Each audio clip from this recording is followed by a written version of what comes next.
Hey, Pardon My Take listeners, you can find every episode on Apple Podcasts and Spotify. Prime members can listen ad-free on Amazon Music. On today's Pardon My Take, we have Kenny the Jet Smith. We talked to him about NBA bubble life, working with Charles Barkley inside the NBA, all that stuff. We have Firefest of the Week. The big report on the Redskins being a fucked up organization has been released. We will discuss that. We're going to do a little bonus Friday, Guys on Chicks, because we didn't do it on Wednesday. Bubble Talk, Pack Show. This is the last show before the first week that sports come back. I'll say that again just to get everyone pumped up. Next week, when you wake up on Monday morning, sports will be in that week. So, let's get to it. Before we do that, Pardon My Take is brought to you by the Cash App. Not only is it the easiest place to send money to your friends, it's the safest.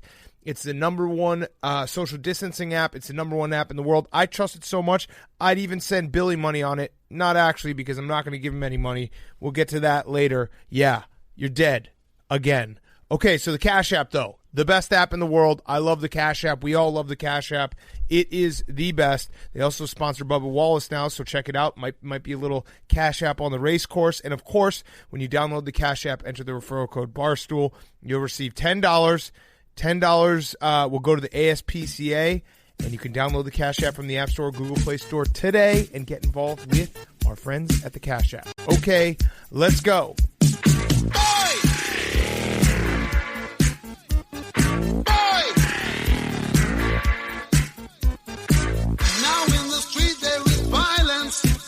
And a lot of work to be done. No place to hang out or washing. And then I can't blame all on the sun. Oh no, we're gonna rock down to Electric Avenue. And then we'll take it higher. Oh, we're gonna rock down to Electric Avenue. My take, presented by Barstool Sports. Welcome to Pardon My Take, presented by the Cash App. Go download it right now. Use code BARSTOOL. You get $10 for free, $10 to the ASPCA. Today is Friday, July 17th, and shocking news to absolutely no one. The Washington Redskins organization is rotten to the core. To be fair, Dan Snyder has never been accused of having like the pulse of his organization in any way, shape, or form, whether that's on the field or off the field. It was a bad report. It was very, very bad. House of creeps, basically. House of creeps. They just got to do whatever. And fortunately, I think everybody that was named in it is no longer with the organization.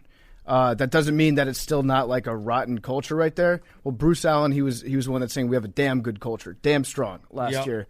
And he's gone as well. So everybody that was really named is gone except for Snyder, who obviously is still there. I don't think that this is going to force him to sell. No. And actually, I think that the other NFL owners, and I think a lot of NFL teams are going to look at this report and be like, well, we can't force Snyder to sell because we all have some of the same stuff probably happening under our own roofs. Now, you're going to see a lot of people say, like, this was not as big as what we had anticipated. It was 15 different former employees, different women making accusations at different, like 5 different departments of the former Redskins, the R words. But it was not what the rumors were saying it was. And that worked in Snyder's favor.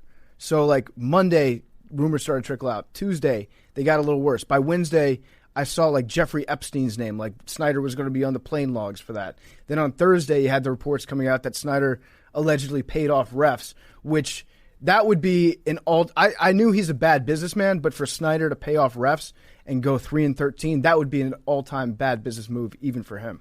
All right, so wait, I want to back up because obviously the story itself is horrific. The fact that all these women, probably more, knowing that that's the culture there, felt so uncomfortable at work, and it was such a bad culture. And credit to anyone who came forward and spoke up and was like, these guys are, this is just a terrible, terrible place, and they all should be held accountable for it. The media part pisses me off to no end, because anyone who said out loud, there's a big report coming, just to flex their own muscles and boost their own fucking social clout and say, I know something you don't know, get ready for it. you're a douchebag because you basically made it about that, and it shouldn't be about that. It should be about the actual report and the women that came forward. And you actually helped out Dan Snyder by gassing this up so much. So if you sat there and like, I've been hearing, I know this, like a lot of reports, a lot of rumblings, fuck you, man. This is the worst part about social media and how the media works now, where everyone has to try to flex about how they have something before everyone else when the actual story is bad, really bad, but because you made it such a big deal going up until Thursday night, it basically, like you just said, it almost lets Dan Snyder skate by being like, well, there weren't the things that we thought were going to be there. People were sharing text messages pretending that they were in the know. I got the same text message tweeted at me and sent to me like 100 times on Thursday. Everyone being like, here are the details. Mm-hmm. It was crazy. So maybe, listen, I'm not even going to pretend that the media is going to do it differently next time because they won't. They'll do the same thing. They'll do the same exact thing and they'll make the same mistakes. But it should be called out because it sucks that it kind of overshadowed all the women that came forward. It's a bad report. And if you look at what came out in Carolina a couple years ago with Jerry Richardson, remember Jeans Friday? That whole thing? It's very similar. In fact, you could make the argument that this is worse in a lot of ways. It doesn't directly name Dan Snyder except for saying like he was absolutely aware of it and he should deal and also with doesn't like male consequences. cheerleaders. And he doesn't like male cheerleaders. He made one of his employees who used to be a male cheerleader in college do cartwheels to keep him entertained, like a scene from Succession or something like that. So it was it's a bad report. I don't think that Snyder's going to sell. I don't think that that's going to happen, even though the minority owners are trying to sell their stakes. Yep. I don't know how that's going to – that's like way above my pay grade to even understand how people with that much money go about selling minority shares in the team to like influence maybe a hostile takeover. I don't know if that's possible or not. I do own a minority share in the Breakers and the Water Dogs. We never signed paperwork. But we never signed the paper. Do you think that the CEO of FedEx signed paperwork when he No, took over we own like 20%? so much stuff that we never signed paperwork for. So. Yeah. But that's actually good. So if we ever have to, we can just be like, yeah, we never signed paperwork. Yeah, exactly. So we're not culpable for anything that happens under our watch, which is always a good place to be. But yeah, it was a bad report. There's nothing positive that you can take out of this. It's not really a surprise to a lot of people that have been around Washington. And like I grew up a fan of the team, and it's sad. It's so sad what's happened. That's why I don't talk about them being my favorite franchise that much, or I don't root for them like I root for my other favorite teams, because this type of stuff is the rule, not the exception. It happens all the time. Mm-hmm. And you know that's a poisonous culture. And it's difficult to love a team that you grew up loving for the long term when this stuff happens all the time and there's very little to be happy about. In fact, I sat down, you've seen like the A to Z guide of why Redskins fans should hate Dan Snyder that Dave McKenna wrote a while ago in the Washington City paper. You've seen like all the reasons why Dan Snyder is not a good person and why Redskins fans should not like him. But I actually think that sitting down and listing the 10 best things that have happened to the team since he's been the owner is actually worse to read it out loud. And it puts it in perspective. You're like, holy shit, this is as good as it gets. Right. For Skins fans. Yep. So I made a top 10 list. Do you want me to start at 10 or at 1? Wherever you want. Start at 5. Start at 5. Okay. Number 5. Go 5, 6, 7, 8, 9, 10, 1, 2, 3, 4. And these are all dead serious. When I say like these are my favorite memories, these are the things that I look back at fondly as a Redskins fan. These are actually them. Number 5. I have looking at our coaching staff from 2012 and being like, man, we had Kyle Shanahan and we had Sean McVay and we had Matt LaFleur. That was pretty cool. That's good that we had. Should have been 3. We had good assistant. Well, you haven't heard my top 3 yet because they get pretty good after that. True. Number 6, we went 5-3 in the second half of the season with Marty Schottenheimer, and then we fired Marty right afterwards. But still, we went 5-3. That's huge. After starting out 0-5 that year. That's pretty big, right? That's huge. That's very memorable. Number 7, we did go 9-7 with Kirk Cousins. Yep. And then on top of that, we didn't pay Kirk Cousins $90 million. Smart move. So that's a feather in our cap right there. Number 8, we had 2 really good left tackles that played really well for a long time, Chris Samuels and Trent Williams. 2 guys that were awesome, stalwarts to watch on the left side, and then they both quit like in their prime because they would rather quit than play for the team. Yep. But still, that seems negative. There's something cool about watching. Positive. But every game you're watching those guys, you're like, keep positive. These guys are awesome. I love having these guys. Keep positive. Number 9, Sean Taylor. Yep. Just his presence. Sean Taylor was awesome for like 2.5 years when he was here. Number 10, Colt McCoy was the backup one time, and he came in during a Monday Night Football game, and he beat Dallas. That's 10? That was 10. That feels like a good 10. A regular season game Yeah, that feels like where a we good beat 10. Dallas. Yep. Then you want me to go number 1? 1. No, go 4. Okay, 4. Then I'll count down to number 1. Okay. Yeah. Number now the 4. suspense gets in there. This is where it gets really good. We won 5 games in a row in 2005, and Clinton Portis was dressing up as characters during all his interviews. Yep, I remember that. The big glasses. And by the way, the stuff that I'm listing here, this goes back to like 97. So this is 23 years. These are the best things that happened to us. Number 4 was we won 5 games in a row. Number 3, just when Gibbs came back. Yep.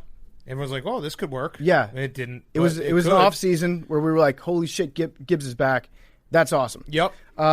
Number 2 was 4 months of Robert Griffin in 2012. Yeah, I was going to say it has to be 1 or 2. Yeah, 4 Okay. months, and then that cut short because the field was sandpaper. Or it was actually just kitty litter that we spray painted green, and he tore his knee up because Dan Snyder told Mike Shanahan, "Hey, please play Robert Griffin." Mm-hmm.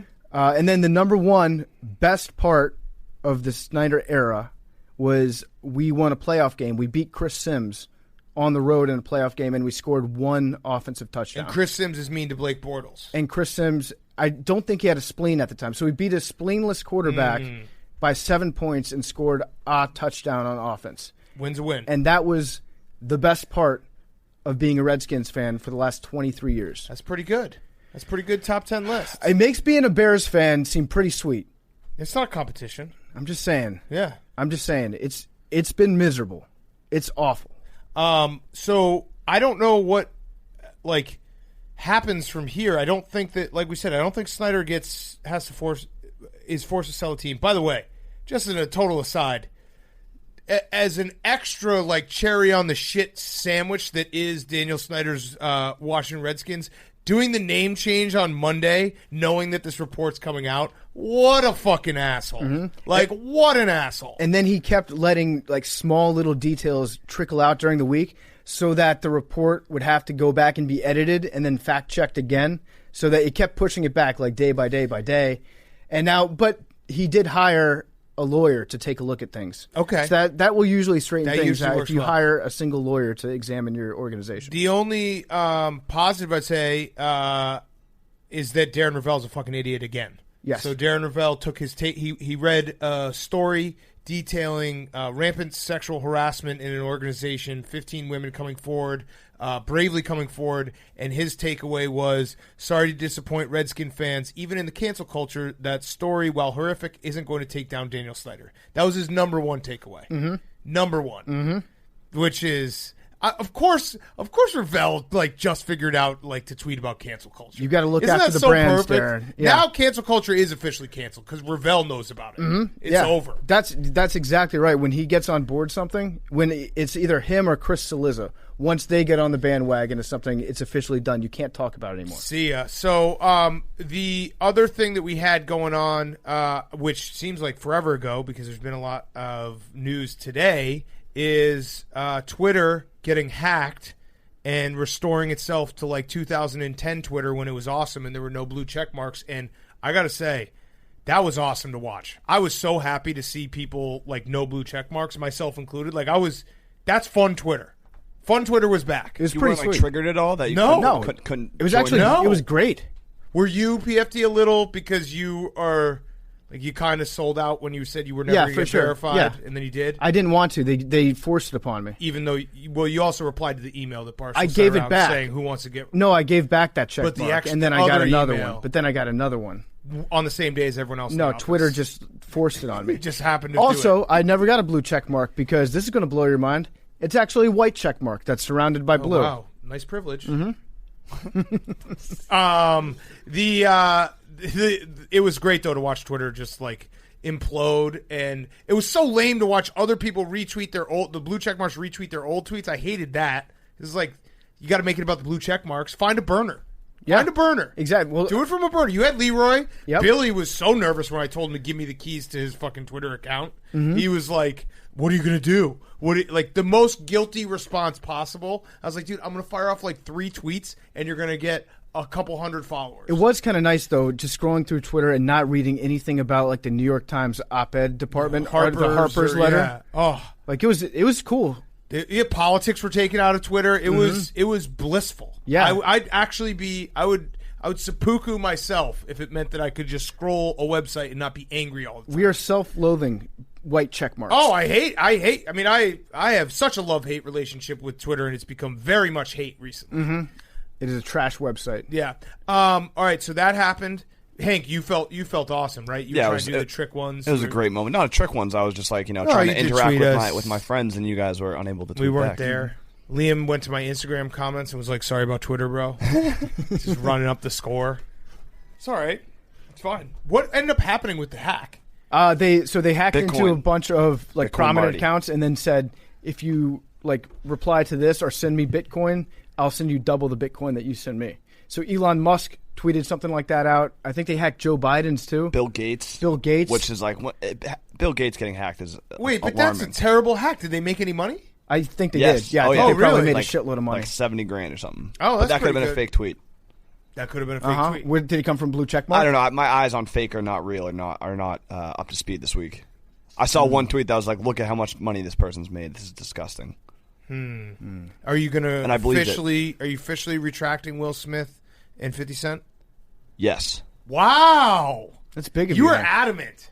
I was. That's what I'm saying. What changed? What changed? It was just one of those. I had some self reflection. I looked myself in the mirror and I was like, "You're not on your game." Was it being in company of Stephen Shea? That and then waking up to like 100 people tweeting me being like, "This was the most fake thing of all time." Yes. That's a great feeling. That usually is like, if you check your mentions and there's a common theme, it's like, all right, this There's is nothing this better is than probably making a true. mistake and just seeing a million of those. Yeah. I said Russell Westbrook had a triple-double season. Like, dude, it was 3. I was like, okay. Yeah. I said what I felt. But then there was he the had one. the LG thing too. Yeah, he he only woke up averaged to the LG one when he tweets. averaged it. Well, the LG thing, LG is I do not take back my disdain for not being able to figure out LG is to blame. Yes, LG. If you have Like, that's Hulu, insane. if I you- couldn't believe it. If you have Hulu and you have Disney Plus as part of your apps, and you don't have ESPN Plus, now you see LG, why you're I a was so fucker. befuddled. LG, you're a fucking fucker. Yep, very Bitch. very disappointing. All right, let's get to Firefest. Wait, did the 50 Cent thing? Did he make that? Did 50 Cent create the screenshot? Yes, he definitely did. That's so dirty. Yeah. So it is kind of real. That's what 50 Cent does. He 50 Cent is fast and loose with his Instagram account. He will post some crazy stuff. Remember that? He was blasting some guy a year or so ago being like, this guy owes me money, and just posting about him nonstop. He does not give a fuck. Don't get on the bad side of 50. The best was the when everyone was doing the ice bucket challenge, and he just turned it into a competition between him and Floyd Mayweather, trying to get him to read one page of a right. Harry Potter book. Yeah, that's yes, right. He's brutal. All right, before we get to Firefest, it is summer. It is short season. It is bird dog season. So bird dogs are the best shorts out there. It's gym shorts with a built-in silky soft inner liner that makes underwear obsolete.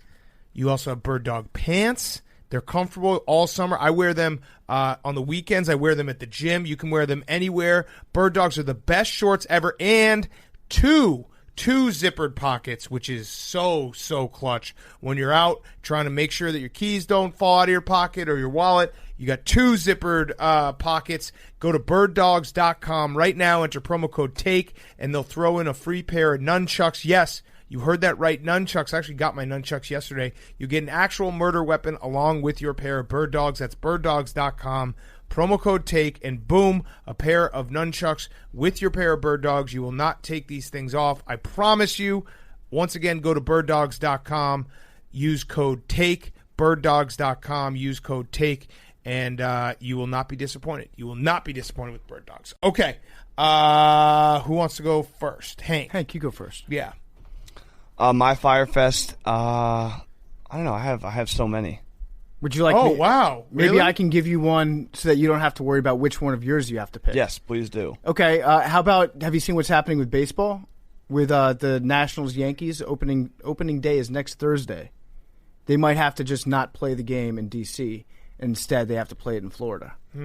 Why? Why go to Florida? Because D.C., I guess, because of their restrictions, they don't allow Florida seems like a the bad right. place to Yeah. go. So either Fredericksburg, Virginia, I think, or Florida. Yeah, that was going to be on my list. That was gonna be thank on you for- yours? Thank you for taking Okay, that I one got off. one for you. You got a dog. That was going to be mine. and you now have to take it to the vet, and you are late to work. And I haven't been getting a lot of sleep. So it's like, but as you know, Big Cat working with you for so long, it's nice to have something to relate to, like both being fathers now, not getting a lot of sleep. Yep. So it's good to be able to be on your level and understand that level of tiredness. Yeah, and also you're probably extra tired because your dog's had an Instagram account for like 3 days and already has like 17 posts. And 11,000 followers. Wow. Is it going to break news? Wow. I was thinking about that yesterday. We'll see. We'll talk to you. We'll see what the Veteran Dogs Committee thinks. Norman. It'd be good to have. Yeah, Norm. Is it Normie? Norman. I was telling Big Cat we should call it Yoko Ono. It's breaking this fucking podcast up because Whoa. they're always late to stuff. Whoa. Letting it out. Also, it's got a hammer. Yeah. That was Start also- calling his dog Yoko. That was also borderline maybe an excuse. I kind of just forgot about that meeting and blamed the dog as The an meeting you excuse. set up. Yes. There's nothing worse than getting a text. Like We're I was this walking out of my weird- house and like Big Cat was like, "Are you here?" And like that's like the worst text to get because I was like, no. But you text me probably means I'm supposed to be. We are in this weird zone where I feel like everyone needs to relearn the rules to society and how to like be here for a work day. Like we opened up the office and they sent out an email and they were like, "Hey, you don't have to come in if you don't want to. Like absolutely no pressure." But there's been like 8 people here. Yeah. Like everyone's like, "Oh, sick." Dude, having a meeting was crazy. We Yeah. actually had like a business meeting the other day. Yeah, it really took it. It's pretty much this crew. Part of my take is like 70% of the office. Yeah, it's weird to have to like get dressed and put on pants to talk business with somebody. So I think you get a pass for that. Yep. But please don't. We call that a Billy when you just lie about why you're late. Don't do that. I won't. Okay. Trust All me, right. it's been very enlightening having to deal with that this summer. Yeah, right. But the meeting was about Grit Week, which is going to be very exciting. More details coming soon. Yeah. Grit Week is gonna be a little something different this year, obviously. because we can't go We anywhere. can't go anywhere, but we got we're something fun. we'll planned. try to make it work. Yes. All right. PFT. My Fire Fest of the week is Rice University. Rice University has announced that they're going to open this fall, but the classes are going to be outdoors in a tent, and you have to bring your own chair. It's BYOC for Rice. Whoa. Yeah, so it's actually going to be like a fire festival. I'm sure they'll hand out shitty lunches in styrofoam containers. Blink-182 is not going to be there, most likely. That's completely Also- ruined. Remember the day when you're like, "Hey, let's do class outside," and it was great. Now that's ruined. And it's Houston. It's Houston. So in September and October, Ugh. you're going to be like, can we have class inside today, please? Damn. Bonus Firefest taxes. Oh, did you do them? I'm trying to do them It's- currently. It was yesterday. Late, Right. 2 days ago. And there's You might as well just give up, though. If you haven't done Yeah, it now, just give up. there's really no difference between don't not do paying it. it now and not paying it ever. Right. You already Once fucked you're up. late, you're late. Mm-hmm.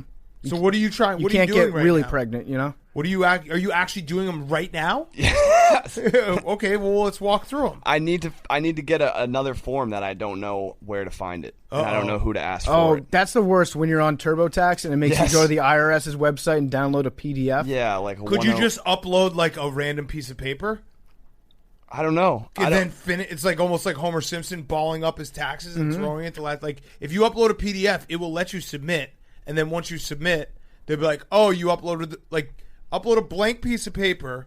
I'm like, shit, I hit the wrong thing, and then you get an extension. just upload like a podcast audio file and be like, oops. Yeah, Yeah, no, or in just, I'm talking about like MP3. a blank white piece of paper and be like, fuck, I thought that it must have scanned incorrectly. And there's no, I don't know who, I literally don't know who to contact to get this, and the office isn't open, so I can't go upstairs and like ask someone.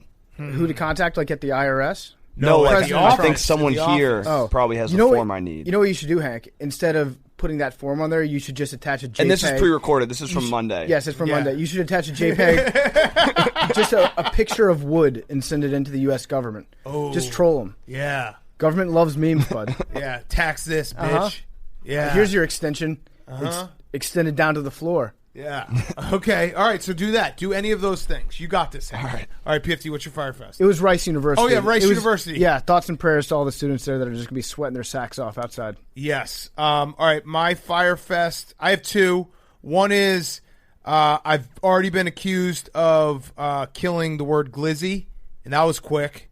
I feel like it's just getting started. Glizzies are hot dogs, and I've already been told, hey, dude, it's not cool when you say it, so that sucks. I've been seeing Glizzy a lot, though, recently. I've been seeing Glizzy memes, Glizzy pictures left and right. I said... Why did Glizzy become I don't such know, a thing? but I tweeted, I was like, yeah, I'm a Glizzy gladiator, and then Coley, our coworker, was like, dude, we were hoping that we could at least get this through summer before you figured it out. So, sorry, I kind of killed that. And then my other Firefest is I'm a father of 2 now.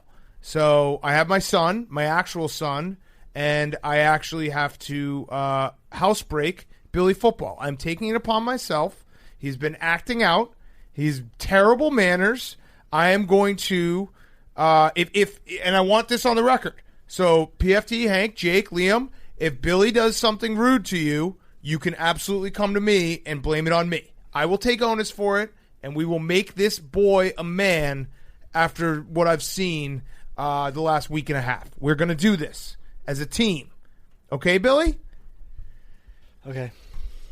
Do you have anything to say for yourself? I don't really know what I did wrong. Mm-hmm. That's the first problem, I will teach though. you that. I will teach you it. So We definitely need to get those squirt guns. For to people who just don't hit 'em know, with we it. order dinner every single night when we work late here, and the food came, and Billy took the bag, started rifling through it, took his food out, started eating his food, and just didn't take anything else out of the bag, and was like, "Oh, that's all the food." And we're gonna teach you manners. It's just simple manners. You're not a bad person. It's just manners. I'm very open to growth as a person. Yes. So Okay. I'm very welcoming of this. Okay. Now- And you also just are late every day. And to be fair, Billy did take his shoes off, and he washed them with his other clothes. Okay. So we got So, steps. There's that. We can do this. You're going to be the finest young man I've ever created. I'm very excited. Yes. I'm going to have you. I want you to win a suit and tie on Sunday. Seriously? Yeah. Yeah. Jake's got one for you. Mm-hmm. Look good, feel good. Feel good podcast good, Yep. Billy. That's a test, by the way. I have to wear a suit? Yeah. And a tie. Billy, did you I do wore the a suit thing? before Jake. Did you do the thing I asked you to do 2 days ago? His Take his taxes? shoes off? No, the His thing I asked you to do His taxes. 2 days ago with the hashtag? Do you have a final Nope. figure for me? He didn't.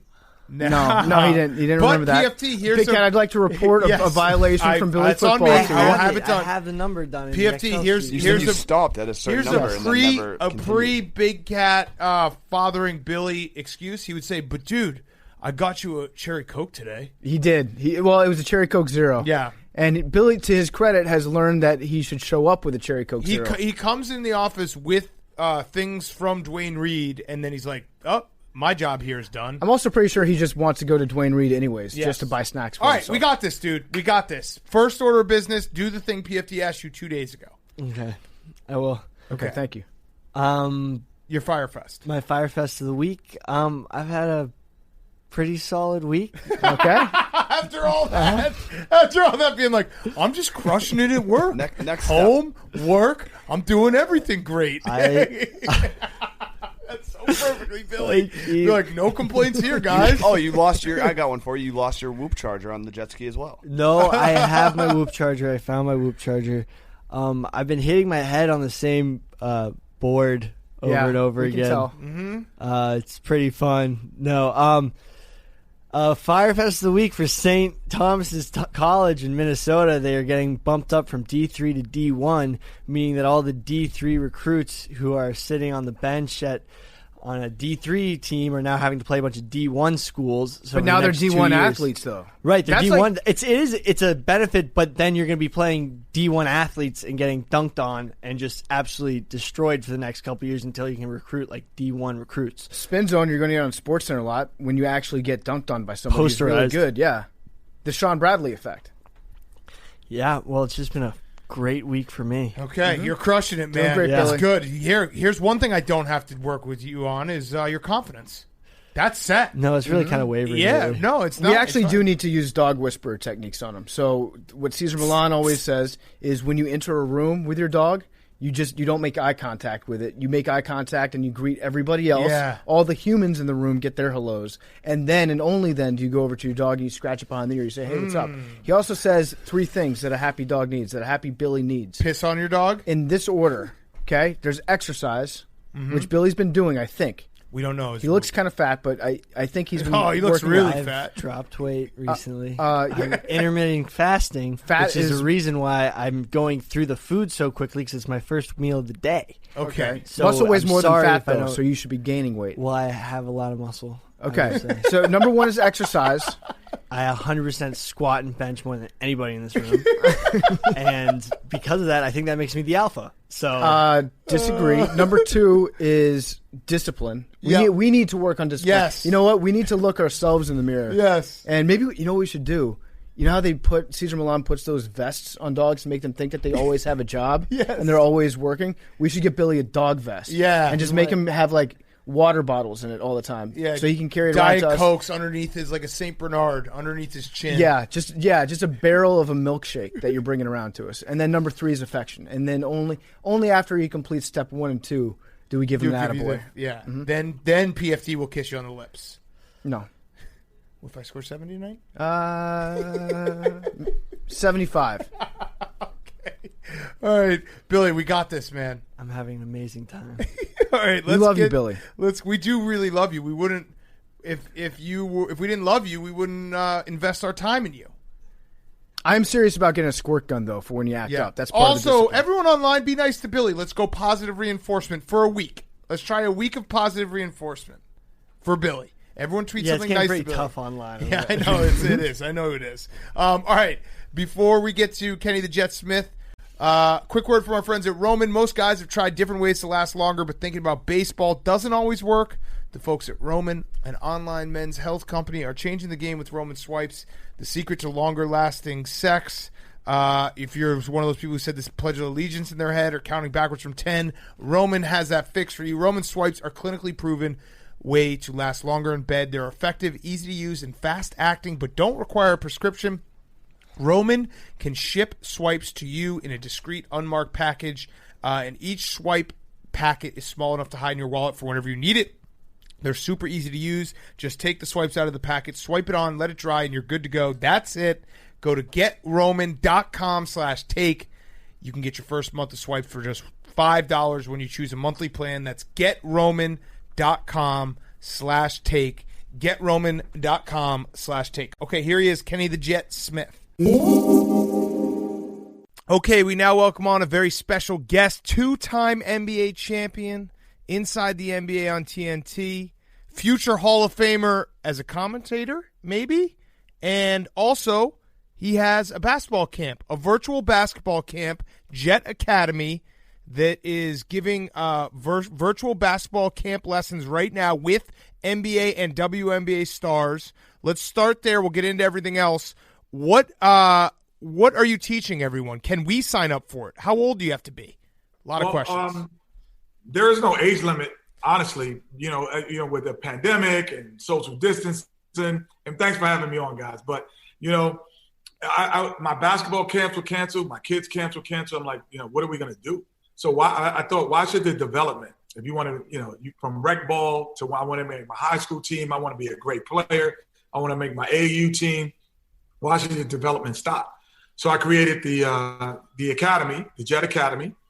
And what it does is it's an online. It works on any device, anywhere, anytime. All you need is cell service or Wi-Fi. And myself, Kemba Walker, Trae Young, Victor Oladipo, all NBA All-Stars, Breanna Stewart, the WNBA MVP, Brittany Griner. We become your personal trainer for an hour and a half. And an hour and a half a day. But what differentiates it, guys, is it's live. So you can ask questions. You can upload your video. And all you have to do is go to jetacademycamp.com. Kind of explains everything. You come in, log in, and we can even make you guys players. Okay. We can make you guys players. jetacademycamp.com. Do you have anything in place though? Like if I were to sign up, can I skip? I'm going to skip a couple of the drills when I run out of gas, and then hop back in at the end. Do you have anything that for guys like me who are going to cheat? Those guys I've seen through my whole career. They cheat themselves. Stop. There's guys who cheated on sprints their whole life. Mm-hmm. So you just joined in the club, brother. You just joined in the club. I like Yeah. Just come on in, jetacademycamp.com. I was the king of getting real close to the line when we were running suicides at the end of camp, and I would get super close, but I wouldn't ever reach down and all the way touch the line. And then my favorite part of any summer basketball camp was the last day when they handed out awards. And the camp counselors were trying to figure out, okay, what do we give the award for the kid that is not very good? And they had to, like, invent an award for me every year. I think they gave me, like, best at taking charges. Are you giving out, like, paper plate awards at the end of it? I do have, everyone who, participates, there is things that we give out. We do not give paper plate awards. Okay. So the awards will be real. I think overall, again, it's just a pull back behind the curtain of what these guys and what we've done. I always thought for me, the summertime, if I didn't work out individually, I wouldn't have made it to the NBA. It wasn't the games. It was the individual work that I put in because I knew what I needed to work on. So now you get to do side-by-side with Trae Young, Kemba Walker, Victor Oladipo, Brianna, Stewart. You get to go side-by-side with them and do the things that they felt got them there. That's the difference. Again, jetacademycamp.com. So for people who obviously are listening, not watching this, Kenny's got an awesome flex going. He's got his grand piano behind him with framed perfectly with his Emmys on either side of his ear. That just happens to be there, right? Like you didn't plan that. I didn't even know because typically they're at the dinner table, and if I get something for two, just kind of use it as a toothpick. So I did not know that was there. Yeah, so let's talk about Inside the NBA because everyone loves the show. It is a cult classic. It's a ratings classic too. People love watching it, and I love shows like this because that network execs are sitting around the country trying to replicate it. And I've always thought the reason why it works is the chemistry that you guys have, and you guys are truly friends. Maybe not Shaq all the time, but you guys are truly friends. What is the secret sauce to you if you had to define exactly why it works? Secret sauce, as I have people running behind me, I think is the authentic, being authentic. Like there is no, like you say this, you argue this point, you take the right, he takes the left. It's how you feel and being authentic to what it is. So if we all think right, we're all going to think right that day. If we all think differently, we're going to think differently that day. I think a lot of shows that I've been on, or at least tried to have me on at times, they would say, well, can you take this point? I'm like, but I don't believe that. Like, yeah, but we just need a contrast. Mm-hmm. No, well, I'm not the guy then. Find a guy who really believes in that. I think those are the kind of things that people read into. They understand. We're not just arguing to argue, or we're not just agreeing to just agree. We love the game. We love the players inside the game, like authentically love them in terms of fans and fandom. But we also critique them. We also can say, you're not doing this right or you're doing it wrong. So when you say just now, you say things that you believe they're authentic. So that means that what you said, I think it was last week, that LeBron might be in your top 10 all time. You authentically believe that? Yeah, I think for me, my top 5 players of all time, and we're talking about threads of greatness. Like, let's separate this. We're talking about threads of greatness.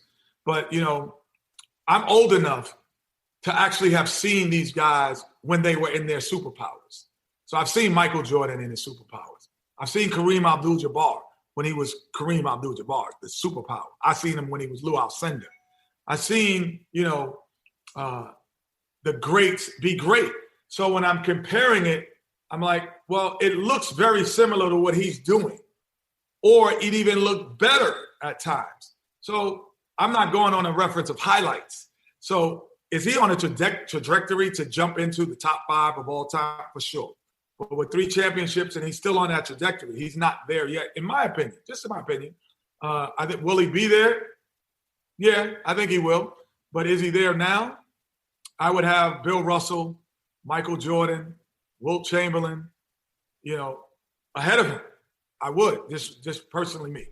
So how long after you said that take did it take for Worldwide Wes or one of LeBron's people to show up at your doorstep and just knock and just stand there and just start like pounding their fist, being like, "Hey, Kenny, we got to straighten this out"? It wasn't even him. It was my 12-year-old son. He was the biggest LeBron fan ever.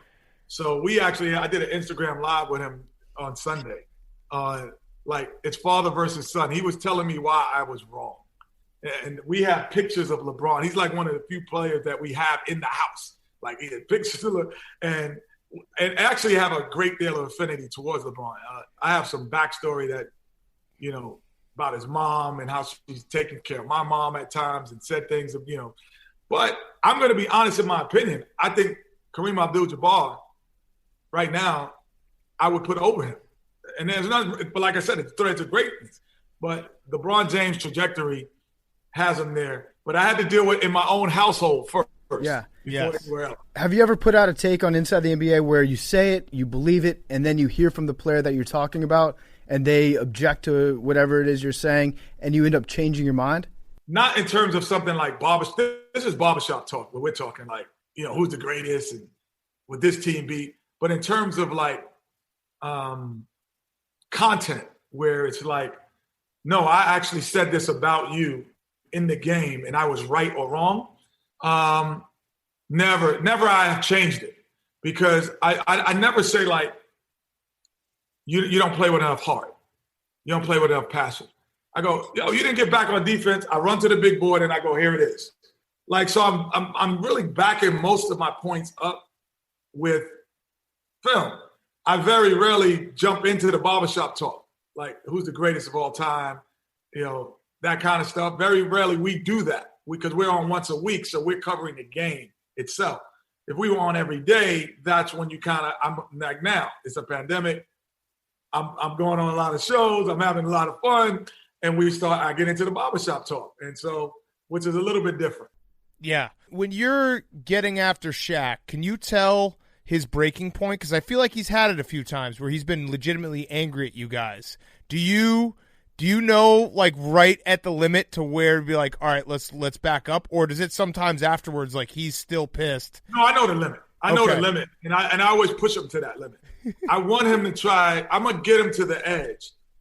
I'm going to get him where he takes off his jackets and ready to jump over the cliff. And as soon as he goes like this, I pull him back.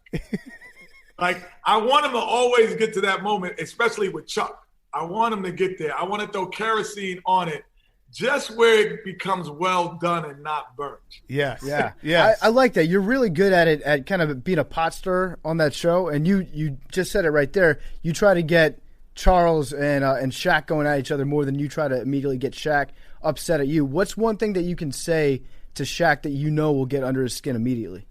I have to just agree with Chuck. That's it. But if I really believe and I agree with Chuck, he gets mad at me. And I'm like, but I really do believe this. Right. So anytime Chuck and I are on the same wavelength of thought, that bothers Shaq.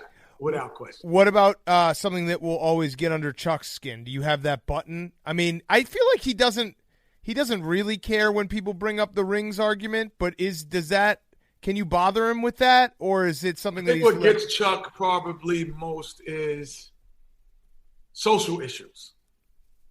So, like, it's not really basketball issues that bother him, but if you disagree with him,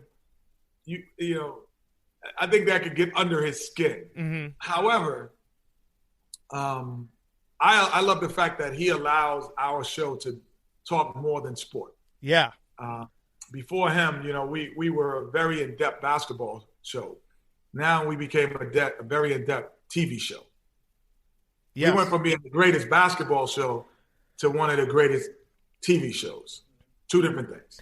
And it's a testament to all your guys' character, but I also think you see it a lot right now where people are trying to figure out how can you talk politics, social issues, while also talking about sports.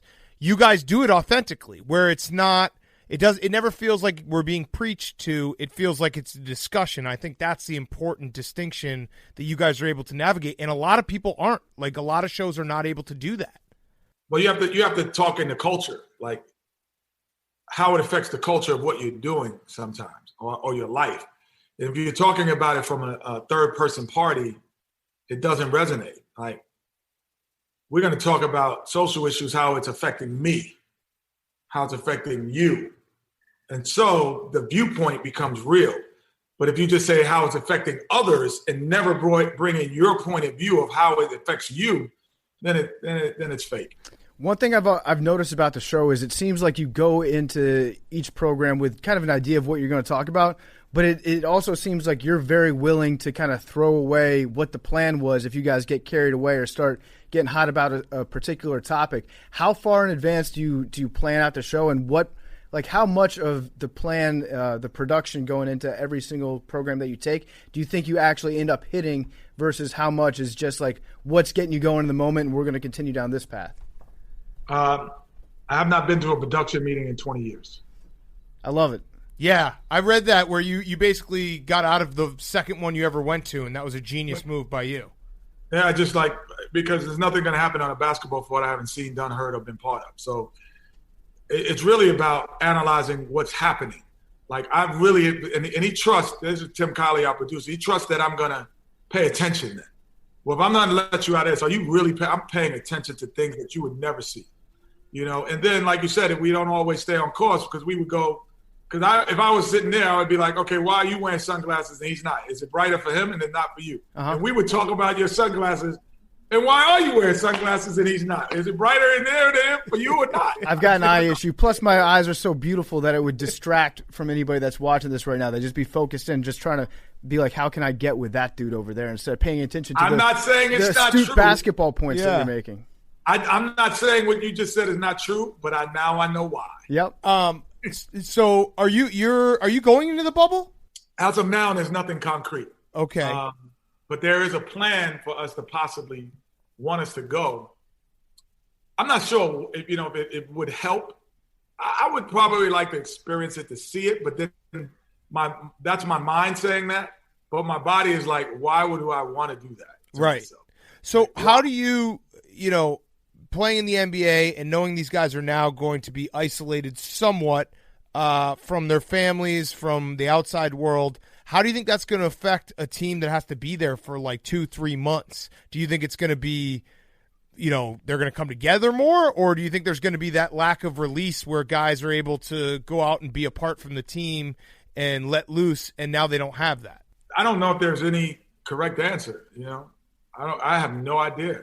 For me, I've been on like select teams that's been overseas for the whole summer, away from your family. That kind of has that kind of feel, and when you're just running around with 12 to 15 guys all summer. So I think it has that feeling to it.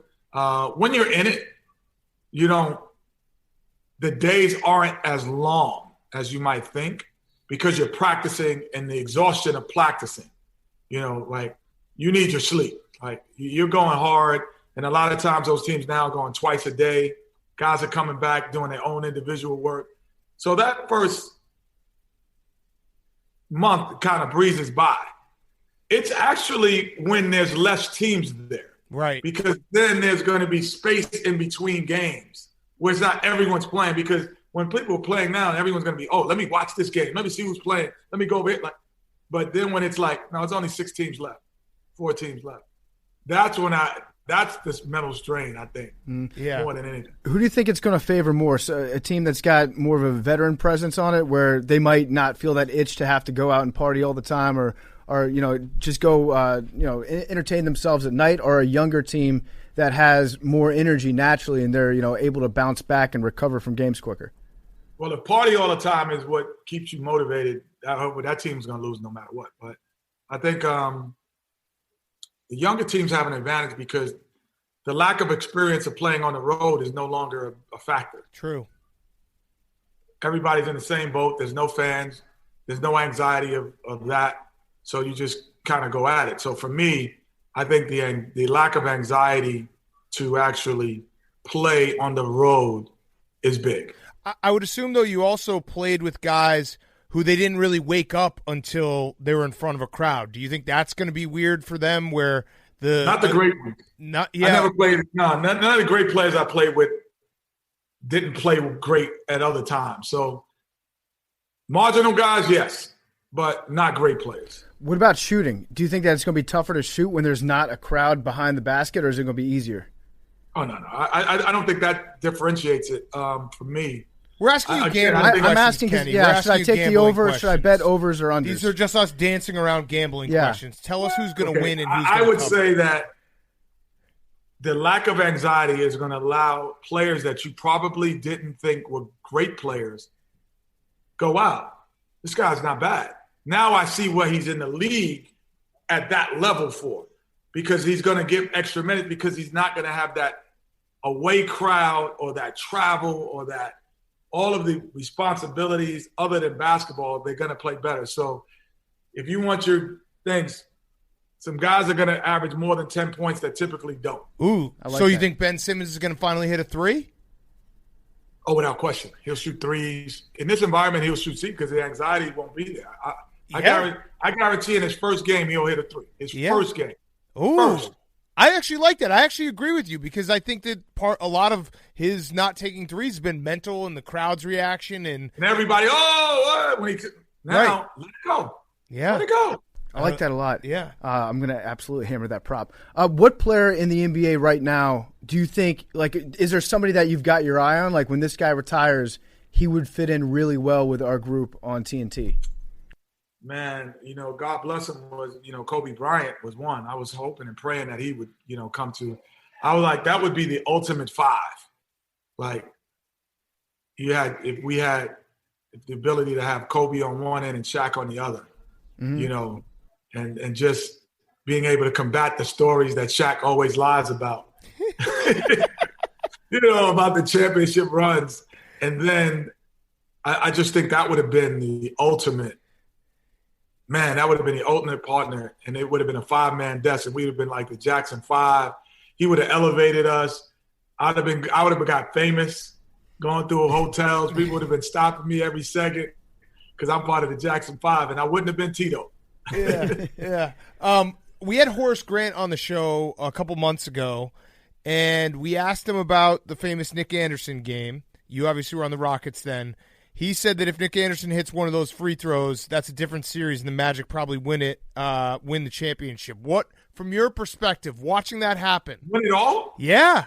He said that killed their confidence. And, they're a young team, and they had the game won, and that happens, and it's like, oh, man, this stage might be too big for us. When you're watching that on the court, is there a small part of you that's like, man, this is brutal for this guy. He can't fucking hit a free throw. No, I wasn't nervous for him. I was happy because I got to shoot the three to tie it up to send it in overtime. Yeah. So, which kind of broke an NBA record on that for me. So, no, I was not. And you're a competitor. You're not feeling sad for the other person. I'm just being honest. But I'm interested that they said that because I don't think they would have won the championship. Maybe it would have been closer, right, if they felt that way. But obviously it would have won a game. Because they didn't win any. Right. So they would have won one. But the reason I say that is because as the Rockets, we played Phoenix that year. And we lost, I think, the year before, we lost 2 games. And we were up 20 both games. And they came back and beat us. And we were down 3-1. But that's what makes you the champion, is that you could take the adversity and go, no, we're not going to lose our confidence over this because we really had them and we're going to beat them, because that's how we would have thought. We'd have been like, when the hell is Kenny Smith going to miss 4 free throws or Nick Anderson going to miss 4 free throws again in a game? Like, that's how we would have been saying. Right. Like, that's never going to happen. We were up 20. He missed 4 free throws. When's that going to happen? We're going to smack these guys. And that's the momentum that we would have had differently. So I don't think that they had the mindset of a champion. Yeah, I see what you're saying. That's a good point. It's always. I just know what we would have been saying in the locker room if that happened. Right. We would have been encouraged by that, not discouraged, honestly. And it's always weird watching younger teams having that like fragile nature where when things start to go wrong, if they haven't really experienced it at that level, like you're saying, they can't really rebound from it. They can't be like, all right, let's figure this out. That surprised me. Yeah, that surprised me because I would have. Yeah, I wouldn't have thought that they would felt that way. I would have, I definitely wouldn't have. Mm-hmm. We're going to get back to the Jet in just a second, but before we do, I want to talk to you about our great friends over at Shady Rays. I'm rocking some Shady Rays right now. You've seen the Part of My Take exclusive Shady Rays sunglasses. They're the best sunglasses that I've ever worn in my life. They're high-quality shades for far less than expensive brands. They have the best sunglasses warranty in the industry. They have this deal where they will give you a replacement if you lose or you break your sunglasses, and they have a lifetime craftsmanship warranty. Plus, they donate 10 meals to fight hunger in America with every single order. And today's show is brought to you by the exclusive sunglasses of Part of My Take. That would be Shady Rays. The official sunglasses for Part of My Take fans. They have the limited edition PMT shades. The response has been amazing since the very first minute of the release. They've been flying off the shelves. We've got a ton of tweets from you guys with your pairs of Shady Rays that you've sent to us. They look awesome. They're actually like the coolest sunglasses that I've seen. The packaging that it comes in is incredible. I love my Shady Rays. And they have that incredible warranty as well, where if you lose them, it's sunglasses losing season. Billy's losing whoops over here. If you're having a workout strap fall off your wrist, you're damn sure going to be losing some sunglasses as well. And Shady Rays has a deal where they will replace your lost or broken sunglasses, and that's a lifetime warranty. They have tons of badass styles that are perfect for the summer. If there are any pairs of the Part of My Take limited edition shades remaining, you can find them at shadyrays.com/PMT. This might be your last chance to grab them. I have a hard time believing that they're going to last through the weekend. We sold a shitload of them. Sold a ton of Shady Rays to you guys. We've got a Shady Rays army going out there. Check it out right now, shadyrays.com/PMT. Again, it might be your last weekend to have that chance to grab them. Shady Rays has other styles that are perfect for the summer. They've got the classic black Timbers, the Signature Series Blackout Incognitos. Those are the two PMT fan favorites. And again, you get replacements if the shades are lost or broken for any reason. Doesn't matter what happened. They get lost in the ocean, lost in a lake, a dog steals them, they're going to replace them. So whatever your plans are this season, Shady Rays has you covered, and they will hook you up with a sweet deal. I believe this is on all their sunglasses except for the Part of My Take exclusive sunglasses, but you can use promo code PMT50 for 50% off 2 or more pairs. So it's buy one, get one free. You get 2 pairs for $48, or you can go to shadyrays.com/PMT to check out and see if they have that limited release Part of My Take pair still in stock. But check them out anyways at shadyrays.com. Use promo code PMT50 for 50% off 2 or more pairs. Get 2 pairs for $48. And now back to Kenny the Jet Smith. You also had the take that you think that even if Jordan had been on the Bulls, your Rockets team would have been able to handle your business and take care of the Bulls in the finals for those 2 years. You stand by that take still? I think Michael Jordan is the greatest basketball player I've ever seen in my life. But I don't think he had the greatest teams those 2 years. And the reason was the guy that you were talking to, Horace Grant, was in Orlando. And then Dennis Rodman at the time was in San Antonio. So they didn't have the 2 pieces that helped them win the first 3 or the second 3. And they weren't there yet. And I think the reason they lost to Orlando, even when Michael came back and was wearing number 45 and switched to 23, was not because he wasn't good enough. I just think his team wasn't good enough because Horace was in Orlando. So they were small, Shaq killing him inside, Horace offensive rebound, Petty posting up. They lost 4-2. We swept that team. So they just weren't good enough as a team. Michael was still the best player, but he's got 55 that year. I think he averaged close to 30 in the playoffs that year. So, but if they were bigger, man, if they had Rodman, I'd have been like, I don't know, them 2 rings. I'd have been like, oh, they're in the Mountain case, but I don't know if they'd be. No, but without Horace Grant and without Rodman, no, I don't think they would have done it. Are you concerned that by saying that Jordan's going to take that personally and he's going to invent a time machine just to go back in time to kick your ass in those playoffs? I took it personally that they didn't put us more in the documentary. Yeah, yeah. What you played with MJ obviously at North Carolina when you were a freshman. Did you at that moment know this guy's just different than everyone else? No, you didn't know. You saw the growth though. Michael's the only player I ever met that when I met him as a basketball player, the things that his weaknesses, by time 3 years later we were talking, those were his strengths. I've never seen anything like that. He's not really a great jump shooter. His ball handling is okay.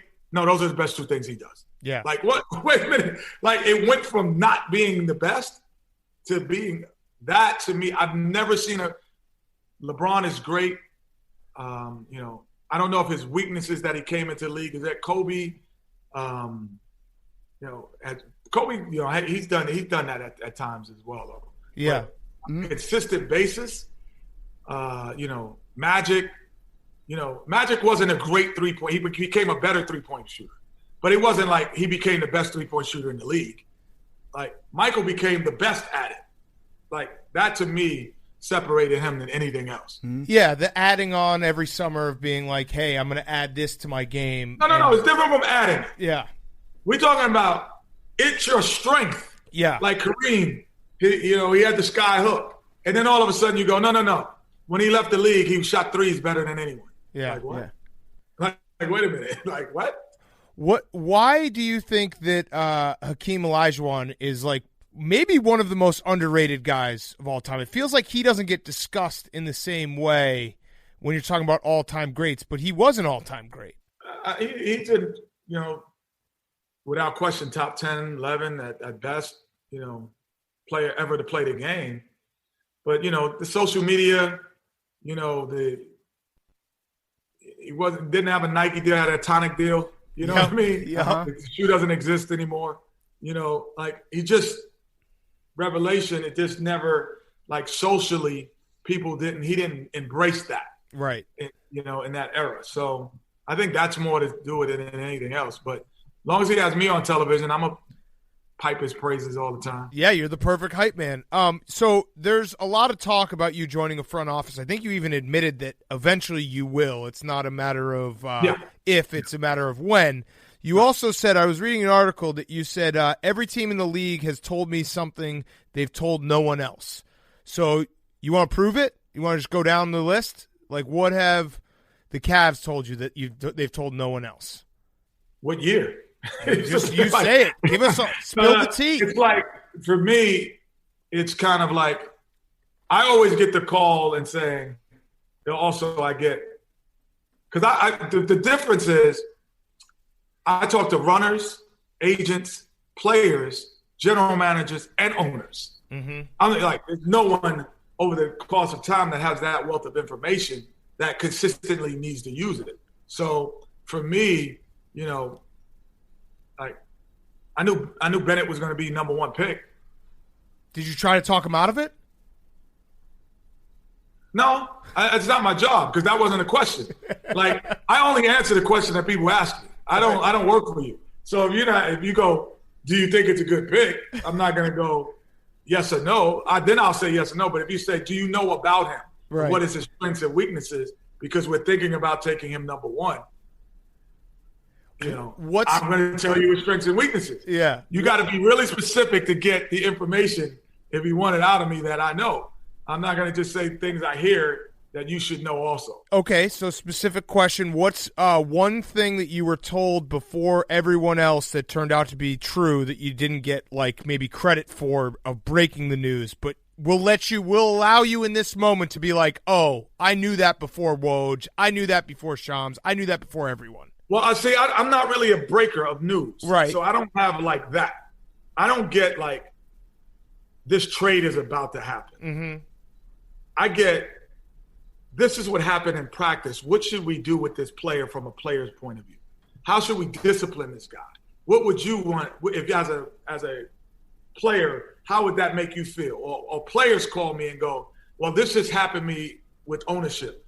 How should I react to him this way so I don't look this way? Or I need to get this message out, so I don't want it to look like I'm, doing this on the team, and this is not really. So I get more of that than like the secret sauce of who got traded. Okay. I get the information that would make you a better player, team, or organization. Okay. That's the information that I usually get asked about, or I have the information that you need to do that. Okay, let's drill it down even further then. So we're good friends with Blake Griffin. The Lob City Clippers.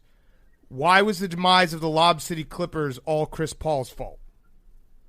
I don't know if it was all Chris Paul, boy. I don't know that if that's accurate. Kenny's scratching his chin. He's looking up to Yeah, the I don't left. know if that's accurate. I would get, like, if that happened, let's say in that time, I would get a call like, I'm having an issue dealing with, let's say if it's Chris, or this didn't happen. I'm just saying how it hypothetically would happen. I would get a call from Chris, and he would say, well, I'm dealing with my big and Blake, and this is the problem I'm having. Every time I give him this information, he's taking it this way. What's a better way to do it? So you see what I'm saying? So like, now I already know that there might be some information about, there's some friction, but I'm helping you solve it. Okay. I'm not getting a call like, yo, Chris Paul's a jerk. Da-da-da-da-da. Hey, see you later. Say it on TV. But I'm not getting that call. Okay. So all right, so let's go to something real. That was more of an inside joke because we always just try to have Blake Griffin's back. The Kyrie LeBron fallout. Well, I'll give you some information about Blake. Okay. Yeah. I was the one who told him to jump over the car. Oh. I was okay.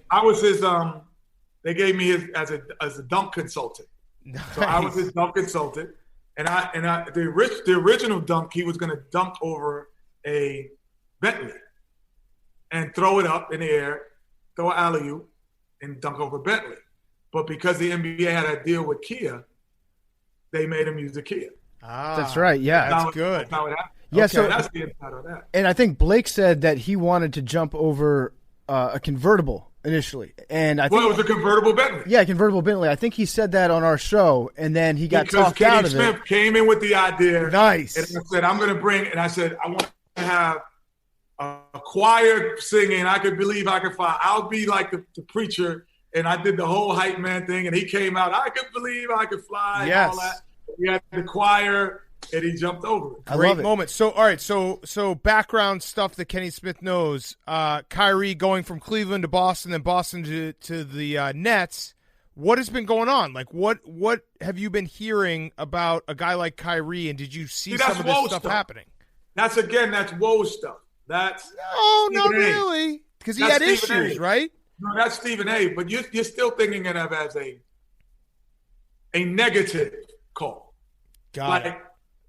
Like it's also a positive thought process that calls. It's like, I'm in this moment. How do I get better? It's not always this guy sucks. How do I get rid of him? How do I trade him? What would you do? It's more like, man, we just drafted. We just traded for Kyrie. Right. How, like, as a point guard, what can I put in place to make him flourish? Mm-hmm. Like, I would get that call. So what about? Yeah, I see what you're saying. What about? You see what I mean? So it's more, how do I make my organization better? Not always, how do I tear down the guy next to me? Would you ever make a call without them reaching out to you? Like, would you ever call James Harden and be like, hey, maybe don't get sick with the flu before this playoff game next year? I very rarely offer advice to players. Management, I would call. I would call a general manager, an owner, a team president, different relationship, because I know how I feel as a player. A player should always, first line of defense, always be his coaching staff. Mm-hmm. So when you bring that into it as a fandom, a person who's around him or knows him, then you're polluting the environment. And that's not a place that I think I should be. I should never be the one that could pollute the environment based on, I do have tenure. I do have relationship. So I never call a player first, ever. Like, I never look at the game and go, yo, what the hell are you doing? No. I was like, I wait, that call rings. Now in the summertime, hey, boom, boom, boom, boom. Hey, financial guys, whatever it might be. Does this guy, is he accurate? Oh, for sure. I'll lead you in the right direction, but I'm never in the middle of it going to pollute your team, because I don't know how you even got to that place sometime through your practices. Like, have you been in practice doing the right things? Have they the interactions? Sometimes I don't know how you got there. Right. So I don't like to pollute that environment. Okay, I have one last question. It's actually my most important question. I'm very curious. What is the buffet scene like behind this, before inside the NBA, or when you guys are watching games? What's that like? What are we eating? What are Shaq and Charles just going to town? I'd imagine it's pretty good, right? It's like what's behind you. It's them weights. It's heavy, brother. It's heavy. That buffet is pretty heavy. It's a smorgasbord of different ethnic foods. It's sometimes you go, okay, it's Italian night. It's never just Italian. It's never just Asian night. It's everything. It's soul food. It's Asian. It's Italian. It's everything. It's a collection. It's never just Taco Tuesday. No. Do you ever like? Are you ever sitting there in awe, or can you tell when Shaq or Charles are in the zone? It's like, damn, they're putting it on tonight. Like they're going for it. I have to be careful not to put on my 15-pound curve with them because it's so much around, and you just walk by and you see a cupcake, and now you walk by and you see some pasta, a slice of pizza, and you just grab it because it's nervous eating. Yeah. I have to be careful not to nervous eat around those guys. Is there a hierarchy in terms of who gets to hit certain parts of the buffet first? Do people have to wait their turn? Oh, no. See, the difference is it's not a buffet. We have carte blanche to order at any restaurant. Oh. I like that. So it's carte blanche. Who's the captain, though? Who's the guy who's calling the shots on where you're ordering from? I have the longest tenure, so I'm always first. Okay. But you can order from anywhere. Yeah, Chuck's just adding on. I love that. Yeah, they're just adding on. The runner is just hoping that they want to eat at the same place I do, so he doesn't have to go to 8 places. But he's typically going to 5 restaurants in a night. Oh, that's perfect. That's like, I mean, we have a mini version where DoorDash was invented and Postmates were invented because of us. Yes, we do something similar where we just sit here and we just like half our night is deciding where we're going to order from, but we only usually do 1 or 2 restaurants, not 5. We got to up our game. Well, this has been awesome, Kenny. Oh, one last question. Is Jimmy Butler a top 15 player? In the NBA now? Yeah. Oh, I didn't know if you meant all time or something. I mean, without having a list in front of me, yeah, he's definitely top 5 in his position. Okay.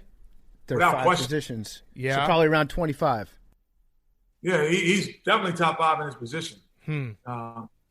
Without having a list in front of me. Well, he might be 4 in his position. That's might true. Be 3 in his position. I mean, it's not 10 guys better than Jimmy Butler at the 2-guard position. Without question. No. Okay. No, it's a long-standing beef we have on the show. It sounds like you're saying he's anywhere between 6 and 25 at his position.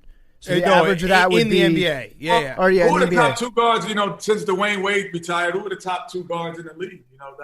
That's kind of where you have to kind of start. Yeah. Okay. Sounds like you're saying 16, and the which I agree position with. is kind of out of no one really cares stretch anymore. 4. So. Wing player, he's definitely in there. Yeah, he would be a guy that I'm going to sort after and go get. I'm also going to if I was running a team, he would be a guy I go get. Which you will be someday. Mm-hmm. Kenny, this has been awesome. We really appreciate it, man. Everyone check out Jet Academy. Go ahead. Let me get a lock before we let you go so we can make some headlines. Give me your guarantee who's winning the title this year. I will say that, before it started, I would have Lakers, Clippers, whoever wins, and Milwaukee. I will say one of those – there's another team that will be in the NBA Finals besides those 3. Ooh. Okay. I don't know who it is because I got to see – some guys might have guts. Guys got beards. I have no idea. I might not even recognize certain guys. Uh-huh. So they're going to have different last names on the jerseys. Like, I got to figure out who's there. Yep. But it will not be the people that were leading the way when things stopped. Okay, so we're just going to take liberty with that and say that you're predicting the Nets to win the NBA title. Nets, Pelicans. I would say don't be surprised if you see Denver, Dallas, or Boston in the finals. Okay. All right. Just made Hank's day. That's good. That's a good headline. There we go. We appreciate it. Don't be surprised. Yeah, Jet Academy. Sign up if you're trying to get better. No age limit, so you can go back to school. And Kenny, this has been awesome. We really appreciate it, man.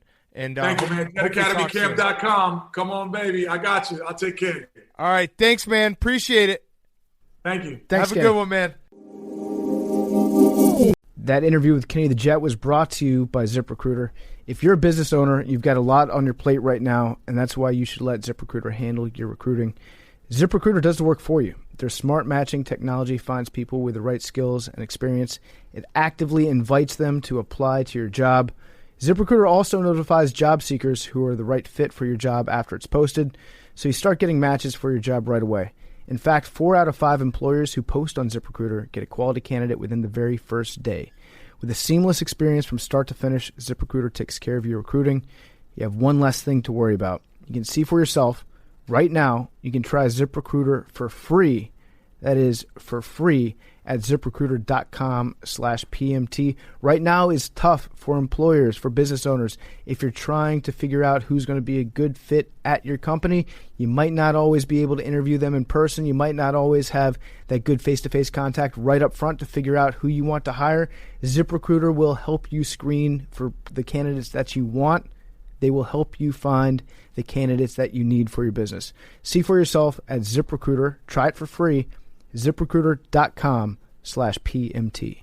Okay, let's finish up with some segments. First up, we have Football Guy of the Week, Coach O, who said, "We need football. Football is the lifeblood of our country." Now, he said this because it seems like with every passing day, college football is in more of a precarious situation to actually go off on time. If I had to bet right now, I actually don't know. I don't even fucking know. It's just if I had to bet, bummed. I'm just bummed. I think NFL is going to happen. I don't know if college football is going to happen. I saw something from J.J. Watt earlier today that actually made me a little nervous. He listed all the things that need to happen in order for them to get to training camp. Yeah. I think training camp starts in like a week and a half or something like that, and they still don't have any. They don't have testing. They don't have basically anything that you need to get back. It might not open on time, but I still think we're going to get NFL. I'm not very confident in college football after reading the statements from Sankey of the SEC. Yep. And from Emmert from the NCAA. It's so bad that Rick Pitino is the only one who's making sense. Rick Pitino keeps saying we need to push the college basketball season to January 1st so that we can somehow preserve March Madness. Rick Pitino. Push it now. Big delay guy. Rick Pitino is the guy who is speaking the most sense. Unfortunately, it feels like everyone in charge is using our brains for this, where they're like saying to themselves, let's just wait a couple weeks and maybe this will go away. Maybe it'll just stop. Yeah. Maybe. They are literally using our logic, and we are dumb fucking people. I think that the NCAA probably had something to do with the Twitter shutdown, because then all the white check marks out there were not saying all the doom and gloom stuff about it not happening. So they're just reading the timeline. They're like, yeah, that's awesome. I think we can make this happen. It's so bad that I've read all these statements and everyone talking about it, and I'm like, wait, you're thinking like me, and I'm an idiot. Yeah, the reality is that you learn this as you become an adult, but nobody has any idea what the fuck they're talking about ever. Right. Who's the person in charge? We need someone to figure this out to keep football. But yeah, I'm pretty sure the NFL is running the same exact playbook where they're like, you know what? August 1st is so far away, and they've been saying that to themselves for the last 5 months. Guess what? August 1st is 2 weeks away. You know what we need? We need some sort of czar. I feel like there haven't been enough czars in the news recently. If Roger Goodell just appointed like a COVID czar to make all these decisions for him, then at least at that point he's like, it's off my shoulders. I've got my czar telling me what to do. Yeah. And then it's just a lackey for him. And then the czar is just Simmons and Sal. Yeah. Talking on a podcast. Basically, that's, just Mike Greenberg be the czar. Yeah, that works too. All right, so that's happening. I don't know. College football, I'm bummed. But, all right, we're going to stay positive. We're going to do the thing we're supposed to do. It's going to figure itself out. It's going to happen. Listen. It's going to figure itself out, guys. College football. Something's going to happen. Last week of August, we're going to have week 0. Did you hear about this gonna vaccine? Be great. The vaccine's going to happen. Could happen. There's the medicine that some people on Twitter say works perfectly and other people say doesn't work at all. Open air? Yeah. Coronavirus can't live in the air? Or it goes away in the summertime. Summertime, hot, heat. It's good. I'm actually starting to talk myself into the idea that maybe springtime college football might even be cooler. I don't know why, but I'm just convincing myself like maybe weekends are just strictly for NFL this year. And that's, by the way, one thing that we haven't thought about is the implications on fantasy football with like players that might be testing positive later on in the week. Oh, we're going to have a corona waiver. Waiver wire is going to be intense. Matthew Berry has probably like just been heads down just coding brand new applications. Reading about all this stuff. Yeah. Oh, Michelle Obama's got a podcast coming. Really? Yeah, I just saw that in my What's Happening. Who's she? Promoted by Spotify. Is she co-hosting or is it just her? I Strictly think it's Michelle. just her. We're fucked. Mm-hmm. Cancel it. Cancel PMT. All right. We have Bubble Talk. Dwight Howard got caught without a mask. Snitch line. The snitch line has been popping. I do not know why the NBA is not giving us a live stream of the snitch line. Like when a bald eagle's about to have a baby. Just give us Windhorse sitting in a room, just picking up the phone and being like, "Oh, Dame Lillard, what'd you say? Dwight Howard's not wearing a mask? Okay, cool." Yeah, I think Dwight Howard probably snitched on himself. I was I gonna think say- he just wanted a break. I have a feeling, is Jeff Van Gundy in the bubble? I would assume, because he's going to call games. He'll probably be there, yeah. So he probably snitched on him for now. finally getting back for his brother. Stan Van Gundy joined Twitter recently. He's electric. So you he guys, might have did you guys snitched see on his cookie tweet? No. That's what a sentence. As I pull this up, I'm just going to make a prediction that. Oh, I did see that, yeah. They're going to ban players from shotgunning beers on camera because it's probably like insensitive. I'm waiting for that to happen because Yeah. that's been a trend where all the players are shotgunning beers. It's also a very funny trend to watch NBA players when you take away their ability to move around and be like they're richer than everyone, but they can't spend their money. They just resort to being college kids again. They're just us, It's great. yeah. Like it's basically like the walking backwards in evolution. Like, oh, what do we do? I don't know. Shotgun some beers. If you walk into a supermarket and buy store-bought cookies, would you really buy anything other than Chips Ahoy? Seems like such an obvious choice to me. That was Stan Van? Yeah. Stan Van, I would say Oreos maybe. Nice double stuff. Oreos. Oh, so wait, just store bought? Yeah. He's just blinded by the What Chips about Ahoy. what about Tate's? Chips Ahoy Chewy. Tate's are not Yeah. like everywhere. I would say Chips Ahoy Chewy double stuffed Oreos are the goats. I need a crunch in mine. I go Chips Ahoy M&M. I Fig need a Newtons. crunch. I Fig need a Newtons. crunch. They I need aren't a hard cookies. crunch. All right, so that's bubble update. Debatable. Oh, Yeah, they're more of like a. They're a cake. They're like a precursor to like a power bar. yeah. They're in the cookie aisle. I'll put it this way: I Well, wouldn't be. there's a lot of stuff. In I wouldn't be shocked if I mean, you like Oreos- if you cut into a shoe Oreos a cookie? and it was Yeah. a Fig Newton inside. Wait. That would not really surprise me. It's a frosting sandwich. Time out. Say what you said again, PFT, and then I'm going to say what I'm about to say. No, I'm just saying like Fig Newton is a cake. Yeah. Okay. Agreed. It's a weird And hybrid. Oreo's a frosting He sandwich. just said Oreo's not a cookie. You said an Oreo It's is a sandwich? No, it's not. It's a cookies. it's a glizzy. It's cookies. Is a glizzy a sandwich? It's It's a not one cookie. cookie. It's not one thing. I don't care about your Google Fig machine, Newton's a Jake. pastry. What? It's pastry. Fig Newton. yeah. It is. It is a type of That's pastry. on me, guys. That's on me. That's on me. I told him. I didn't tell him. It is a beforehand type that of he pastry. All right, It so is. Big It is Cat. a type. No, I'm just kidding with you. You're I good. was You're having good. such a fucking great day until we fucking did this podcast. Yeah, you're having a great day doing I wore nothing. I wore my fucking favorite tank, and it was like Friday off, energy. go off, Billy, let and it then off. He fucking Go. just went off on Go. me. Not a go. Chad. I didn't even go off on you. I said I was going to help you. I don't know. Give us go. Billy gets 60 seconds here. Go off on the haters. You can put me in the hater group, and No, I I love don't. you. I don't Go. want to. I don't Do want it. to. I'm not going to do it. Wow. See, he's I'm already not learning. performing. Bigger man. That's good. Some say even too big of a man. That was. You know what you just did? That was like you taking a aggressive dog's food away as they were eating, Yeah. and he just let you do it. Yeah, you didn't bite my hand. That was good, That Billy. was awesome. You were all wound up. That's a good boy. good job, They're Billy. cook eye. Yeah, cook eye. What? No, they're If you took an What Oreo, the fuck are you talking if you about? took an Oreo and took the top part off, that single black chip is a cookie. Are you saying that an it's- Oreo is Billy, not what a do you cookie? think? Oreos are Combined, cookies? It's a frosting sandwich. This is the most disgusting thing you've ever said, Hank. Billy, are Oreos cookies? Hank, you would No, I'm never. just a douchebag. Is an ice cream? I can't. All right. Oh, you're such a douchebag. I can't say anything What's about the difference, anything. PFT? You're the fucking one that eat them every single day. Yes, ice cream sandwiches. Are cookies. Fuck cookies. If ice cream different. sandwich is a cookie, if ice cream, Dude, ice if cream a- sandwich isn't a fucking cookie. then neither is Oreo. It's the same thing. No, They're it's all- much- it's what? much Does it ain't different. fucking matter? Yes, get mad, Billy. He's still mad. Get it. Get it. Hank, rules matter in this society, okay? Yeah. An ice cream sandwich has malleable bread on the outside. It's like a chocolate bread almost on the outside. All right, Yeah. what about ice cream sandwich with two cookies in between? That's An a ice cream it's cookie a cookie sandwich. witch. It's a cookie Then witch. that's what the Oreo is. No, What? no. That's not ice cream in the middle. Is It's it a frosting. Wait, it's It's- freeze dried. Is it a free? It's a free. Is a Oreo a freeze dried ice cream sandwich? Yes, yes, Billy. Thank you, thank you. We need sports packs so We do. fucking What bad. are we even talking about? I don't right even want now? to do guys on chicks. What It's a the fuck- perfect ending to What the am I show. talking about? Hank, This is would so you ever, sad. Would you ever wash an ice cream sandwich before you ate it? No. Would you wash an Oreo with Always. water? Yes. Always. Different things. What the fuck? Yeah. Yeah. Yeah. Billy, Yeah. try he it. does. No, try What it. the fuck's going Try on? it. Yeah. Next time you get some Oreos. Do you and- wash your Oreos? Yes. Hank Yes. does. Yes. Hank does. It's Hank actually washes Oreos. delicious. No, it's not. Why? It's Try it. because he's a weird. Because It's the he's same as milk. No. No. Yes. Do that fucking Hey, Jake you doesn't eat what? ice cream, and neither does Liam. Wait, what? Yes, you said your stomach makes your stomach weird and shit. Are you lactose intolerant, Jake? No, you're just a pussy. Liam, you don't eat ice cream? Now fucking ice cream. Billy Nobody's is ice cream spreading here. fake rumors. I eat said ice cream. Sometimes I don't like to test my stomach with weird shit. Ice cream is weird? No. Weirdo! Douchebag. Verbal meme, we're just the fucking Never said ice cream.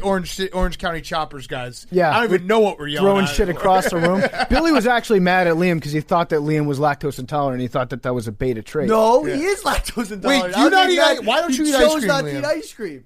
It makes me sick. Yeah, so he's lactose intolerant. You're No, he's lactose not. intolerant. then. Well, if he's lactose intolerant, like okay, like that's like He is. If it makes him sick, he's lactose You want intolerant. to call him I a know. soy boy, right? Call him a soy No. boy, Billy. Billy, no, let dude, it that's out. very hurtful.